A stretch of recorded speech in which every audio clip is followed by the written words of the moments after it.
मग काय विचार केला आहेस निल्या? निलेची तंद्री लागली होती कुठेतरी. यशवंतने त्याला पुढे काही विचारलं नाही. तोही इतरत्र नजर फिरू लागला. सकाळी जमीन तापली होती, गरम तव्यासारखी. सगळीकडून नुसत्या गरम वाफा निघत होत्या. गरम वाफा एवढ्या लांब असलेला असून सुद्धा डोळ्यांना त्या जाणवत होत्या. निलेश मात्र कधीचा त्या शेताकडे पाहत होता. मोकाट जमीन अगदी. निल्याचं शेत होतं म्हणून माहिती सगळ्यांना, नाहीतर कोणालाही पटलं नसतं की ते शेत आहे म्हणून. इतकं निर्जीव वाटत होती जमीन. गेला बाजार एक रानटी रोप पण नव्हतं शेतात. पाखरंसुद्धा फिरकत नसायची. काय होतं त्यात खाण्यासाठी? तेवढं ते एक बुजगावणं येणाऱ्या वाऱ्याशी डोलत असायचं. त्याच्यावर फाटका हिरवा शर्ट होता. तेवढंच काय तो हिरवा टिपका शेतात. शेतातली विहीर, त्यात फक्त दगडधोंडे दिसायची. नाहीतरी कोपऱ्यात कोळ्याने सुंदर असं नक्षीकाम करून विणलेलं जाळं होतं, जणू काही मोत्याचा दागिना. एक दोनदा निल्यासुद्धा बाचकला होता ते बघून. सकाळचं ऊन त्यावर पडलं की कसं लखाकून जायचं ते. शेवटी जाळच ते. निल्याने नाही तोडलं कधी ते. बाकी विहिरीत पाण्याचा वाससुद्धा आला नाही कधी. 1 वर्षापूर्वी कर्ज काढून स्वतः मेहनत करून त्याने विहीर खणली होती. पाणी तर लागलं नाही कधी. त्यावर कर्ज अजून वाढवून ठेवलं. यशवंतने पुन्हा विचारलं निल्याला, निल्या, अरे काय ठरवलं आहेस? तेव्हा निलेश भानावर आला. हो, जातो आहे शहरात. म्हातारा मागे लागला आहे ना. म्हातारी बी सारखी टोचून बोलत असते. ती तरी काय करणार म्हणा, जीव आहे ना तिचा बाळावर. निल्या बोलता बोलता थांबला. काय रे, काय झालं? यशाने विचारलं. नाही रे, आठवण झाली बाळाची. कसा लहानपणी दंगा करायचा, आठवतंय ना तुला पण? हो रे, पण आता मोठा झाला ना तो. हो, माझ्यासाठी अजून लहानच आहे तो. चल मग जाऊ आपण बाळाकडे. येशील ना तू? अरे मी कशाला? बघ यशा, मला शहरात जास्त कळत नाही. 10-12 वर्ष झाली शहरात जाऊन. बाळ तेव्हा 10वीला असेल तेव्हा गेलेला. त्याच्या लग्नाला पण जाता आलं नाही. तुला माहीत आहे ना शहरातलं, म्हणून चल बरोबर जरा. तसं मला पण जास्त माहीत नाही रे, पण तुझ्यासाठी येईन. नाहीतरी इथे आता काय काम आहे आपलं? त्यावर दोघंही हसले. यशवंत आणि निलेश दोघंही लंगोटी यार. गावातल्या एकाच वाडीत राहायचे. गावापासून 4 मैल अंतरावर असलेल्या शाळेत ते दोघे पायी पायी जायचे. तालुक्याची शाळा लांबच होती तशी. 10वीपर्यंत शिक्षण होतं तिथं. तिथून आणखी पुढे 4 मैल एक कॉलेज होतं 12वीपर्यंत. एवढा लांब कोण पायपीट करणार, म्हणून गावातली 4-5 डोकीच तेवढी शिकलेली. यशवंत आणि निलेश दोघेही शिकलेले. अभ्यासात दोघांची डोकी चांगली. दोघांचं कुटुंब शेतीत गुंतलेलं. यशाचे वडील लहानपणीच वारलेले. त्याचा काका आणि आई राबायचे शेतात. त्यांनी 12वी शिकून शिक्षण सोडून दिलं. निल्याला पुढं शिकायचं होतं. ऐन वेळेला त्याच्या वडिलांचा अपघात झाला आणि ते जागेवरच बसले. सगळं घर शेतावर चालायचं. घरात लहान भाऊसुद्धा होता. त्याचं शिक्षण होतं. 12वी शिकून त्याने शिक्षणाचा निरोप घेतला आणि स्वतःला शेतात जुंपलं. दोघे शिकलेले होते म्हणून दोघांची भाषा गावरान वाटायची नाही. कधी गावात काही कागदपत्रा काम असेल तर गावकरी या दोघांकडे यायचे. अहो, झोपताय ना आता? निल्याच्या बायकोने त्याला हाक मारली. निल्या झोपडी बाहेर बसला होता. बायकोचा आवाज ऐकला त्याने. दुर्लक्ष करत त्याने गोधडी घेतली खांद्यावर. आये, जरा यशाकडे जाऊन येतो ग. निल्याने बाहेरून आवाज दिला. आता कुठं चाललासा मरायला इतक्या रातीचा? म्हातारी आतून ओरडली. त्याकडे सुद्धा लक्ष न देता निल्या निघाला. 10 पावलावने यशाचं घर. घर कसलं, झोपडीच ती. गावात पक्क घर फक्त गावच्या सरपंचाचं. श्रीमंत माणूस, तेवढाच मनाने बी श्रीमंत. कोणाला बी पैशाची मदत करायचा व्याज न घेता. कितीतरी गावकऱ्याच्या जमिनी त्याच्याकडे गहाण ठेवलेल्या. सरपंच चांगला माणूस होता, पण त्याची बायको कपटी होती. सगळ्या गावकऱ्यावर तिचा काय राग होता काय माहीत. तशी ती लहानच होती, 15 वर्ष लहान सरपंचापेक्षा. म्हणून तिचं काही चालायचं नाही त्यापुढे. मूग गिळून गप राहायची. एवढा चांगला होता सरपंच, पण देवाला ते बघवलं नाही बहुधा. तापाचं कारण झालं आणि चालता बोलता माणूस अचानक गेला. खूप लोक रडली तेव्हा. देवापुढे काय चालणार कोणाचं? थोडे दिवस दुःख केलं त्या बाईने. 12वं झालं तसं तिने रंग दाखवायला सुरुवात केली. सरड्याची जात ती. जेवढे पैसे सरपंचाने दिले होते त्यावर व्याज लावून दामदुमटीने ती परत घेऊ लागली. गावातले काय करणार? जमिनी परत पाहिजे तर पैसे तर द्यावेच लागणार. त्यात पाऊस कमी झालेला. काही जणांनी शेती जमिनी गमावल्या. त्यात यशाचं शेत पण होतं. लग्नासाठी शेत उसनं ठेवलं होतं. शेतावर 2 वर्ष काही पिकलंच नाही. पैसे कसे देणार? गेलं शेत. पोट भरण्यासाठी यशा असंच कुठेतरी काम करायचं गावात. नील्या यशाच्या झोपडीजवळ आला. एक दिवा तेवढा जळत होता. जना बाहेर चुलीजवळ भाकऱ्या थापत बसली होती. जना, ये जना, यशा हाय का घरात? नील्याने लांबूनच विचारलं. ते व्हय, दगडाच्या झाडावर गेलं असतील. भाकरी तव्यावर टाकत जना बोलली. भाकरीचा खमंग वास नील्याच्या नाकात शिरला. यशाची जना जेवण चांगलं बनवायची. नील्या मुद्दाम यायचा कधी यशाकडे जेवायला. आपली बायको काय जेवण करते, नुसतं जेवायचं म्हणून जेवण ते ना, त्याला चव ना ढव, ढकलायचं नुसतं पोटात. भाकरीचा वास अजून त्याच्या नाकात तसाच होता. नील्या जरा घुटमळला तिथे. जनाला कळलं ते. या भाऊजी, एक तुकडा टाका तोंडात भाकरीचा. नको, राहू दे म्हणत नील्या पुढे आला. तिथूनच थोडं वर असलेल्या पठाराकडे त्याने नजर टाकली. यशा झाडाजवळ बसला होता. दगडाचं झाड. 2 मोठ्या खडकामधून ते झाड वर आलं होतं. बऱ्यापैकी मोठं झाड होतं. कधीपासून होतं ते माहीत नाही, पण नील्यापेक्षा तरी मोठं होतं ते. किमान त्याच्या आजोबाच्या वयाचा तरी असेल. आजोबा आता नव्हता तरी झाड होतं नील्या आणि यशाचं आवडीचं ठिकाण. कितीही आग होत असली तरी या झाडाखाली शांत सावली असायची. झाडाखाली बसले की सगळं गाव दिसायचं. दूरवर पसरलेली शेती दिसायची कोणाकोणाची. त्या दगडावर झोपलं की फक्त निळे आकाश दिसायचे आणि रात्री लाखो चांदण्या. 2 झाडं आणि त्यातून आलेले झाड म्हणून त्याला दगडाचं झाड म्हणायचे सगळे. 3 वर्ष पाऊस नसूनही त्या झाडाला कुठून पाणी मिळायचं काय माहीत. नील्या आणि यशा लहानपणापासून यायची तिथे. कधी झोपायला, कधी नुसत्या गप्पा मारायला. नील्या यशाच्या बाजूला येऊन बसला. यशा लांब कुठेतरी पाहत होता. हा, यशाचं शेत दिसायचं तिथून. यशानं शेत दिल्यापासून एकदाही फिरकला नव्हता तिथे. 1 वर्ष झालं असेल शेतावर जाऊन त्याला. जाणार तरी कसा आणि कशाला जाणार? त्याची जमीन थोडीच होती ती आता. मग कधी कधी या दगडावर येऊन लांबूनच बघत बसायचं शेत, दुरूनच. नील्याला माहीत होतं ते दुःख काय असतं ते. यशाला थोड्या वेळाने कळलं नील्या आला ते. काय रे, कधी आलास? मी ना, ते शेताकडे बघत होतास तेव्हा आलो. त्यावर यशा जरासा हसला. का बघत होतोस रे? एवढं वाटतं तर जाऊन ये ना तिकडे. नको यार, सवय सुटली आहे ती. बरं आहे, ती जागा आता आपली नाही ना. नील्याने यशाकडे पाहिलं. डोळ्याच्या कडा ओल्या वाटल्या त्याला. छान चंद्र आहे ना आकाशात, मस्त उजेड पडला आहे. यशाने विषय बदलला. अरे हो, तुला दुपारपासून शोधतो आहे मी. कुठे होतास? सकाळी तेवढा होतास, नंतर कुठे गेल्यास? नील्याने विचारलं. पलीकडच्या वाडीतला शंकर माहीत आहे तुला? कोण रे? तो रे, गेल्या महिन्यात त्याचा बैल मेला तो. हा हा, शंकर गुरव ना? हो, तोच. त्याने गळपास लावून घेतला ना, तिथे गेलो होतो. नील्या काय बोलणार त्यावर? रोज 1 दिवस आड अशी बातमी यायची. किती कर्ज केलं होतं त्याने. पाऊस नाही, त्यात बैल मेला, घरी खाणारी 5 डोकी. वैतागला होता अगदी. मख्ख चेहऱ्याने यशा सांगत होता. तुला कोणी सांगितलं तो गेला ते? अरे, माझा मित्र आहे त्या वाडीत, त्याच्या शेजारीच राहायचा. शंकराची जमीन पण त्याच्या शेताच्या बाजूलाच. एकत्र जायचे दोघे शेतावर. मित्र सांगत होता, रोज जाऊन बसायचा शेतावर. करपलेल्या जमिनीकडे बघत शिव्या देत बसायचा. देवाला शिव्या द्यायचा, नशिबाला, घरच्यांना, कधी स्वतःला शिव्या द्यायचा. आज पण एकत्र दोघे गेले होते शेतावर. मित्र शेतातलं कुंपण तोडलं होतं गुरांनी, ते लावायला लांब गेला. तेवढा लांबून त्याला झाडावर काही हलताना दिसलं. त्याला वाटलं वानरच आला झाडावर, पण वानर कुठे येणार वडाच्या झाडावर. म्हणून धावत गेला तिथे, तर शंकर होता तो. पोचेपर्यंत जीव गेला होता. काय करणार ना, देवाला पण दया येत नाही शेतकऱ्याची आजकाल. नील्या फक्त ऐकत होता. त्याची परिस्थितीची तीच होती ना. कर्जाचा डोंगर होता डोक्यावर. चल, मी जेवून घेतो. जाऊया ना उद्या शहरात बाळाकडे. पत्ता वगैरे माहीत आहे ना तुला? नील्या भानावर आला. हो, पत्ता आहे. उद्या सकाळी निघूया. चल मग. यशा निघाला. नील्या दगडावर बसून. नील्या, चल, यशाने हाक मारली.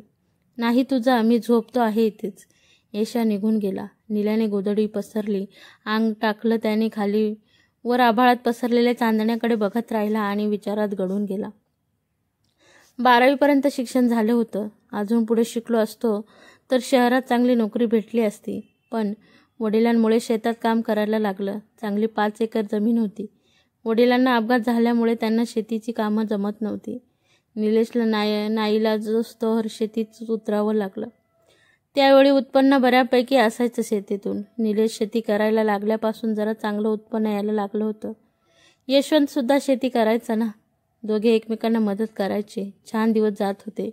शेत नुसतं डोलायचं वाऱ्यावर, हिरवंगार. यशासुद्धा खूप खुश असायचा. निलेशचा लहान भाऊ रोहित, त्याच्या शिक्षणाचा सगळा खर्च निल्याने शेतीतून केला. शहरात शिकावं अशी रोहितची इच्छा होती. आपण शिकलो नाही, पण बाळाला खूप शिकवावं असं निल्याने ठरवलं. शहरात निलेशचे नातेवाईक होते. तिथे त्याने रोहितची राहण्याची व्यवस्था केली. दरमहा 5,000 रुपये द्यायचा निल्या त्यांना. भावाच्या कष्टाचं चीज केलं त्याने. चांगले टक्के काढायचा प्रत्येक वेळेस. इकडे निल्या शेतात राबायचा आणि रोहित अभ्यासात. शिक्षण पुढे वाढत गेलं तसा खर्चही वाढत गेला. त्यात पाऊससुद्धा कमी झाला होता. 1-2 वर्षात एवढं उत्पन्न नाही आले होते शेतीतून. रोहितला इंजिनिअरिंगला जायचे होते. तिथे हॉस्टेलची व्यवस्था होती. त्याचा खर्च होता. कसं करणार होता निल्या ते. खूप विचार करून त्याने 2 एकर जमीन विकून टाकली आणि मिळालेले सगळे पैसे रोहितच्या शिक्षणात खर्च केले. वडिलांबरोबर खूप मोठं भांडण झालं होतं तेव्हा निल्याचं. पण आपलं बाळ नक्की मोठा होईल असं वाटायचं निल्याला, आणि तसंच झालं. रोहितने इंजिनिअरिंगचे शिक्षण पूर्ण केलं. किती आनंद झाला होता तेव्हा निल्याला. त्या दिवशी रोहित पेढे घेऊन आला होता गावच्या घरी. इतक्या वर्षांनी बाळा आला मोठा झालेला. उंच, देखणा अगदी. आईला तर तोच आवडायचा पहिल्यापासून. त्याचेच लाड नेहमी. पण आता रोहित बदलला होता. शहरात राहून गावच्या घरात त्याला जरा अवघडल्यासारखं वाटत होतं. निल्याला कळलं ते. 2 दिवस तेवढा राहिला रोहित. 3ऱ्या दिवशी निघताना बोलला, दादा, जरा बोलायचं होतं तुझ्याशी. हां बाळा, बोल ना मग.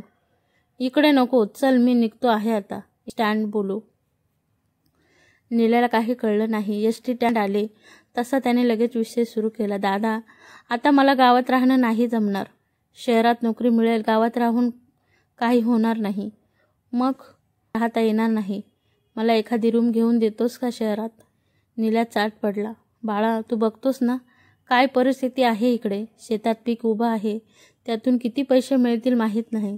त्यात बाबांना वरच्यावर बरं नसते. कुठून पैसे आणून सांग मी. रोहित रागवला. मग एवढं का शिकलो मी? शेतात काम करण्यासाठी की? ठीक आहे, करतो मी पण शेती, म्हणत त्याने हातातले सामान फेकून दिलं. निल्याला वाईट वाटलं. सामान उचललं त्याने. धूळ झाडली. नको रे बाळा, असं नको बोलूस. एवढं शिकवलं तुला. ते काय गावात राहायला नाही ना? तुझा दादा आहे अजून. थोडे दिवस थांब, करतो काहीतरी व्यवस्था पैशाची. ठीक आहे दादा. रोहितने खिशामधून एक कागद बाहेर काढला. पैसे जमले ना की या पत्त्यावर पाठवून दे. सध्या मी इथेच राहतो भाड्याने. जेवढे जमतील तेवढे पाठवून दे. घर घेण्यासाठी एक रक्कम द्यावी लागते. बाकीचं बँक लोन देते. ते काम मी करतो. फक्त अनामत रकमेचं बघ जरा, म्हणत रोहित निघून गेला. निल्या संभ्रमात काय करायचे. खूप दिवसांती त्याने आणखी उरलेल्या जमिनीचा तुकडा विकण्याचा निर्णय घेतला. 1 एकर जमिनी जास्त पैसे येत नव्हते म्हणून 2 एकर जमीन गेली. पुन्हा म्हातारा चिडला निल्यावर. 5 एकर जमीन आता 1 एकरवर आली. पण बाळाचं चांगलं होते आहे यावर निल्या समाधानी होता. जेवढी रक्कम आली तेवढी त्याने रोहितला पाठवून दिली. त्यातून रोहितने एक छानशी रूम बुक केली. लवकरच चांगला जॉबही मिळाला. रोहितचं छान चालू होतं तिथे. कधी कधी निल्या तालुक्याला जाऊन फोन करायचा रोहितला. त्याची खुशाली विचारायचा. मोबाईल होता ना बाळाकडे, त्यावर निल्या फोन लावायचा त्याला. रोहितचं छान जमलं होतं शहरात. पण इकडे गावात दुष्काळ पडत होता. मोजकाच पाऊस व्हायचा. त्यात जी काही शेती व्हायची तेवढीच. त्यातून फारच कमी पैसे मिळायचे. तरी बरं, नदी जवळ होती. तिथूनच शेतीला पाणी द्यायचं. मग निल्या. तरीसुद्धा 1 एकर जमिनीतून किती उत्पन्न मिळणार? वरून सूर्य आग ओकायचा नुसता. पाणी जमिनीत मुरायचं नाही. शेत कसं उभं राहणार मग? रोहित सुरुवातीला दर महिना थोडे पैसे पाठवून द्यायचा. हळूहळू ते 2 महिने, 3 महिने असे पैसे येऊ लागले. आता तर 6 महिन्यांनी यायचे पैसे, ते पण जराशे. रोहितने लग्नही केलं होतं ना. फक्त निलेशला आमंत्रण होतं गावातून. निल्या काही गेला नाही लग्नाला. जाणार कसा? काय होतं द्यायला त्याच्याकडे? रोहित पैसे पाठवायचा, त्यावर घर चालायचं कसं तरी. निल्यासुद्धा यशाप्रमाणे गावात काही काम करत दिवस ढकलत होता.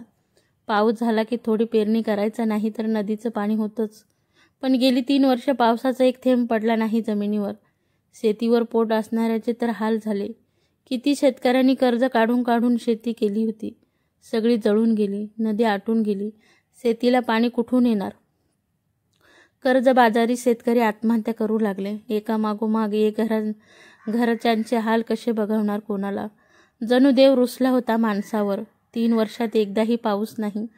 एखादा काळा पुंचका यायचा डोक्यावर कधीतरी, त्यातून किती पाणी मिळणार? तरी लोक आशेभर असायची थोडा तरी बरसेल म्हणून. तो काळा ढग आला तसा निघून जायचा. निलेच्या वाडीपासून थोड्या अंतरावर एक झरा होता. तिथून गावातल्या बायका पाणी भरून आणायच्या. तसा लांब होता तो, पण तिथून शेतीला पाणी आणू शकत नव्हतं. ते एक बरं की झरा आटला नाही, नाहीतर पिण्याच्या पाण्याची बोंब झाली असती. गावातले सगळेच 1-2 दिवसाआड आंघोळ करायचे. पाणी तसं होतं या गावात. बाजूच्या गावात ते पण नव्हतं. शहरातून टँकर यायचा पाण्याचा 2 दिवसाआड. त्यावरून किती भांडणं, मारामाऱ्या, एकाचा तर खून झाला होता. पाण्याच्या नंबरवरून इतकं पाणी गडद झालं होतं. निल्या अजून जागा होता. रात्र खूप झाली होती. त्या झाडाखाली शांत झोप लागायची, पण आज निल्या जागाच होता. अचानक त्याला हल्लीच शेजारच्या गावातली घटना आठवली. पाण्याचा टँकर यायचा, तो एका विहिरीत पाणी सोडायचा.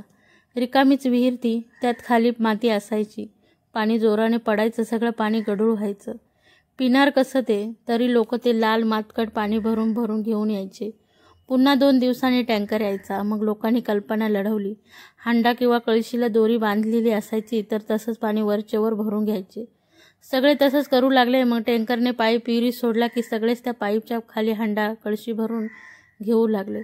स्वच्छ पाणी मिळायचे पिण्यासाठी. त्या दिवशी टँकर नेहमीसारखा आला. सगळ्यांनी झुंबड उडाली. पटापट सगळ्यांनी दोऱ्या लावलेली भांडी सोडली. एका आजीचा हांडा पहिल्याच पाईपच्या खाली आला. जोरात पाण्याचा भपका आला. पाईपमधून म्हातारीला तोल सांभाळता आला नाही. थेट विहिरीत म्हातारी डोक्यावर पडली. मोठी जखम डोक्याला. सगळी बोंबाबोंब. गाडीवाल्याला माहीतच नाही म्हातारी पडली ते. त्याने पाणी चालूच ठेवलं. खूप वेळाने त्याने पाणी बंद केलं. तरुण पोरांनी पटपट उड्या मारल्या विहिरीत. म्हातारीला बाहेर काढलं. जीव होता अजून. लगेच घेऊन गेले तालुक्याला. लोक हळहळली थोडी. म्हातारीसाठी नाही तर पाण्यासाठी. गढूळ पाणी तर वापरू शकत होते. या पाण्यात रक्ताचा लाल रंग होता. ते पाणी कोणीच वापरू शकत नव्हतं. दुसरी विहीर नाही जवळपास. उरलेल्या टँकर मधलं पाणी किती जणांना पुरणार ना? होतं तेवढं पाणी देऊन टँकर निघून गेला. काय ना, जीवापेक्षा पाणी महत्त्वाचं झालं होतं. आता तर 5 दिवस झाले तरी टँकर यायचा नाही. गावातले बाप माणूस मिळून जायचे दूरवर. तिथे नदी होती. नदी कसली? लहानसा ओढा. मातकट पाणी, ते सुद्धा 5 मैल लांब. तेच पाणी भरून आणायचे. मग उन्हातानाची पायपीट. तालुक्यात तरी कुठे पाणी होतं? असलं तरी ते देणार का? शाळा बंद झाल्या. मुलंच नाही शाळेत तर कशी चालणार शाळा? सगळी मुलं सकाळपासून पाणी भरण्याच्या कामावर. शाळेत कोण कशाला जातंय मग? बायका तेवढ्या दिसायच्या गावात. पाण्याची गाडी आली तर कोणीतरी पाहिजे ना म्हणून. पहिली लहान पोरं जायची मोठ्याबरोबर पाण्याला. पण एक दिवशी एक पोरगं असेल 7-8 वर्षाचं, पाणी घेऊन येता येता चक्कर येऊन पडलं. किती ऊन ते. दवाखान्यात नेता नेता वाटेतच जीव सोडला होता. म्हणून आता लहान मुलं जात नसायची. गावातच राहायची. वाऱ्यासोबत धुरळा उडाला की वाटायचा टँकर आला. सगळी पोरं भांडी घेऊन धावत जायची. एखाद दुसरा रिकामा टँकर जायचा कधी कधी गावातून. त्या मागेही पळत जायची पोरं. रोज कोणाला ढोपरं फोडून घ्यायचे. माणसं वेडी झाली होती पाण्यामागे. जनावर काय करणार मग? काही जणांनी विकून टाकली आपली. काही जणांनी अशी सोडून दिली होती वाऱ्यावर. कुठे कुठे जाऊन मरायची ती. हा वास यायचा गावात. मग त्यांना पुरायला कोण जाणार पुढे? जमीन कठीण झाली होती उन्हाने. ती खोदायला कष्ट पडायचे खूप. पुन्हा तहान लागणार, आंघोळ करावी लागणार. पाणी होतं कुठे एवढं? निलेच्या वाडीत तर पिण्यासाठी पाणी होतं, त्यावर चालायचं. पण आता त्याला खरंच गरज होती पैशाची. म्हातारीच्या दोन्ही डोळ्यांना मोतीबिंदू झाला होता. म्हाताऱ्याच्या औषधांचा खर्च होता. त्यासाठी किमान 20,000ची गरज होती. निल्यापुरता रिकामा झाला होता. त्यामुळे बाळाकडून थोडी मदत मागायला तो शहरात जात होता. रोहितने एव्हानं मोठं घर घेतलं होतं. लग्नानंतर तो तिथेच राहत होता. 5 वर्षे झाली असतील. तेव्हा निल्याला त्याने नवीन पत्ता दिला होता. काही गरज लागली तर बाळा नक्की मदत करेल, असा सगळा विचार करत करत निल्याला कधी झोप लागली ते कळलंच नाही. तर मित्रांनो, कहाणीचा आजचा भाग कसा वाटला कमेंट्समध्ये नक्की सांगा. आणि आवडल्यास लाईक करा, शेअर करा. आणि महत्त्वाचं म्हणजे चॅनलवरती नवीन असाल तर चॅनलला सबस्क्राईब नक्की करा. धन्यवाद.